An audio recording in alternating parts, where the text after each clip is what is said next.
কতটা সুন্দর হয়েছে পিঠেটা। মানে আমি একটা আজকে আপনাদের জন্য আমি নিয়ে আসছি পাতা পোড়া তালের পিঠে। এটা ভাদ্র মাস, তালের জিনিস তো অনেক রকম করেই খাওয়া যায়। আপনারা দেখুন, আমি 2 বাটি মতো চালের গুঁড়া নিয়েছি আর হাফ বাটি চিনি নিয়েছি। কিন্তু বাটি যেটা নিয়েছি আমি কিন্তু বাটির মাপটা একই রেখে দেবো। এবার স্বাদ মতো আমি লবণটা দিচ্ছি। এরপরে আমি 2 বাটি তালের পালস দিয়ে দেবো ওর মধ্যে। ঠিক ওই বাটিটাই কিন্তু মেপে দিতে হবে। আগেকার দিনে মা ঠাকুমারা বানাতেন, দেখতাম, কিন্তু খুবই ভালো লাগতো খেতে। আমি ভেবেছিলাম কি পারবো কি না, এই জন্য আমি সাহস পেয়েছিলাম না, তাও সাহস করে বানালাম। তা সত্যি পিঠেটা যে এতটাই সুন্দর খেতে হয়েছে, মানে ধারণা করা যাচ্ছে না যে এত সুন্দর আমি বানাতে পারবো।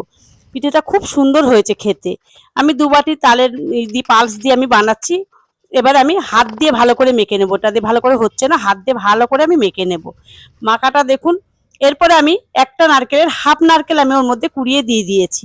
দিয়ে আবারও সুন্দর করে আমি মাখিয়ে নেব। মাখাটা কিন্তু বেশি পাতলাও হবে না, বেশি ঘনও হবে না।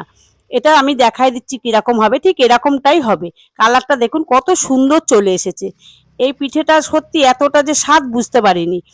তারপরে আমি এটাকে একটা চাটু বসিয়েছি।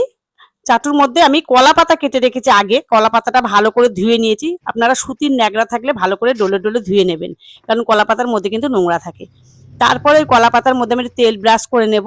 তেল ব্রাশ করে নিলে কি হবে, পিঠেটা সুন্দর উঠে যায়। এর জন্য তেলটা ভালো করে ব্রাশ করে নেব। তেলটা পরে আমি 2 চামচ ওর মধ্যে ব্যাটারটা দিয়ে ভালো করে পাতিয়ে নেব।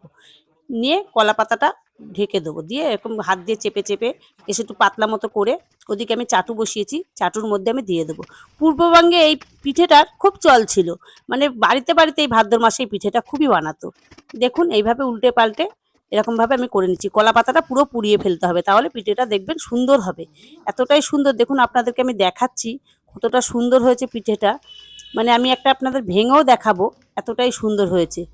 যদি আপনাদের এই রেসিপিটা ভালো লেগে থাকে, আমাকে একটা লাইক শেয়ার করে দেবেন।